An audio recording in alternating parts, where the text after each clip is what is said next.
Começa amanhã a entrega das declarações do Imposto de Renda 2019. A Receita Federal espera receber pouco mais de 30 milhões de declarações.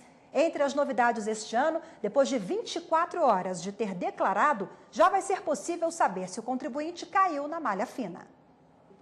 Mônica já baixou o programa da Receita e começou a preencher a declaração de 2019. Todo ano é assim.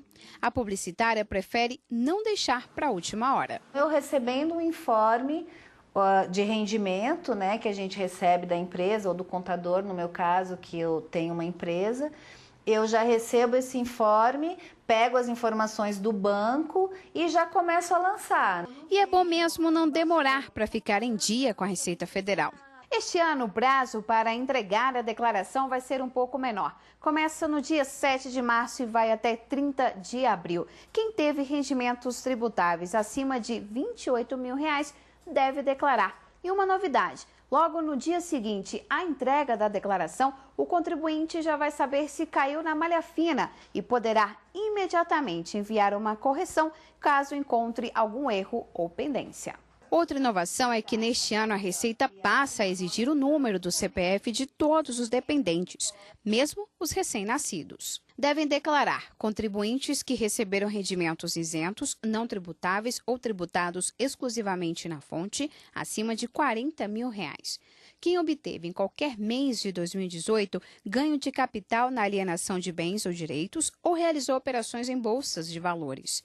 Quem teve receita bruta superior a R$142 mil com atividade rural, entre outros. A declaração pode ser simplificada, com dedução única de 20%, ou a completa, que considera todos os gastos, como saúde e educação. Quem não entrega a declaração, sendo obrigatório entregar a declaração, multa de R$ 165,74, se não tiver imposto a pagar.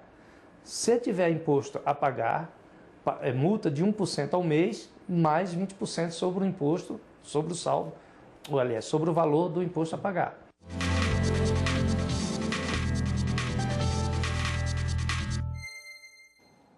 E para falar mais sobre o assunto, eu recebo aqui no estúdio o advogado e presidente da Comissão de Assuntos Tributários da OAB-DF, Tiago Conde Teixeira. Tiago, boa tarde, muito obrigada pela presença. Boa tarde, Rafaela. Prazer estar aqui com vocês. Obrigada, o prazer é nosso. Doutor Tiago, quem recebeu indenização trabalhista ou qualquer outro tipo de indenização depois de uma decisão judicial, essa indenização deve ser declarada?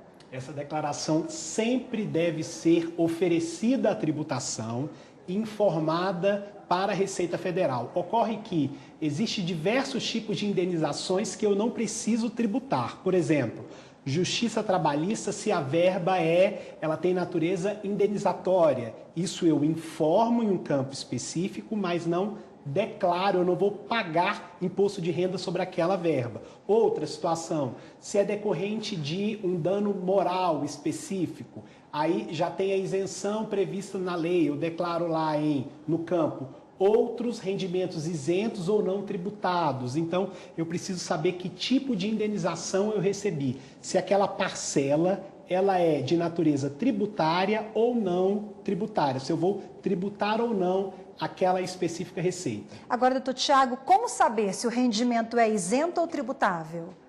Certo. Às vezes a própria decisão judicial ela já traz a especificidade nesse campo, se o rendimento é isento ou tributável, e tem a natureza da verba, que muitas vezes se questiona no judiciário é exatamente isso, se aquela verba tem natureza de tributação ou não, se deve ser oferecida a tributação ou não.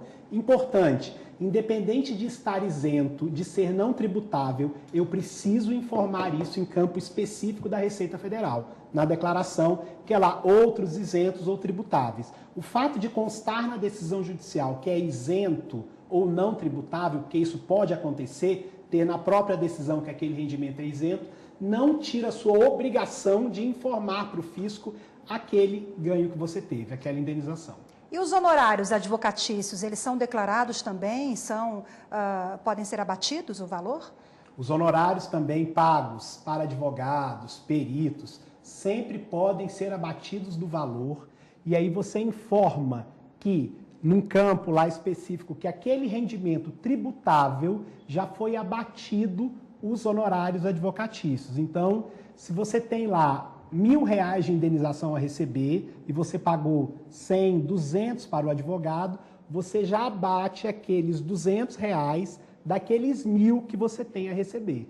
É importante, você vai abater aquilo que você pagou para o advogado decorrente daquela indenização. Se o rendimento é isento ou não tributável, você não tem abatimento, você arcou como advogado e ponto final. Uma outra questão importante, aquele pagamento do advogado tem que ter sido feito pelo contribuinte. Você não pode ter tido nenhum tipo de ressarcimento de órgãos de classe ou ter conseguido aquele dinheiro de uma ajuda, de doação, custo qualquer, doação, enfim. Seria mais ou menos o seguinte, muita gente, plano de saúde, para explicar melhor.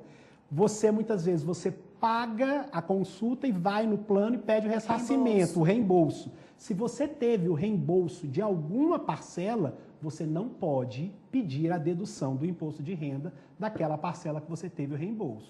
Isso é importante. Para a gente finalizar, entre as outras novidades, o que o senhor destaca? Que o contribuinte deve ficar atento para não cair na malha. Certo. Agora, qualquer dependente, independente da idade, ele deve ter CPF. O CPF deve ser declarado. Ano passado era a partir dos 12 anos de idade. Esse ano é a partir de zero mês de vida. Nasceu, se é seu dependente, você já tem que pedir o CPF para declarar e fazer a dedução de dependente. Outra situação importante, se falou no ano passado que eu ia precisar colocar o Renavan, dados da matrícula do imóvel. A Receita anunciou que seria obrigatório, mas esse ano ainda não é obrigatório, apesar de já existir o campo para você detalhar o Renavan do seu carro, placa, dados da metragem do imóvel, mas ainda não é obrigatório, mas já tem. Esqueceu, não cai na malha por isso. Esqueceu, nesse ponto, não cai na malha por isso. Falar em cair na malha, uma novidade também esse ano é que o contribuinte, assim que entregou, tem algum erro ali, já vai ser identificado, né? Se caiu ou não. Isso deu muita segurança jurídica para o contribuinte, de se aplaudir a Receita. 24 horas após a transmissão da declaração de imposto de renda, você já sabe se vai cair na malha ou não. Isso é importante porque você já pode se antecipar, fazer os esclarecimentos devidos que a Receita pede e dali por diante já sair da malha fina, não ter essa pendência na sua declaração de imposto de renda. Ok, doutor Tiago, muito obrigado pela participação, pelas informações. Uma boa tarde para o senhor. Muito obrigado, boa tarde, foi um prazer estar aqui com vocês.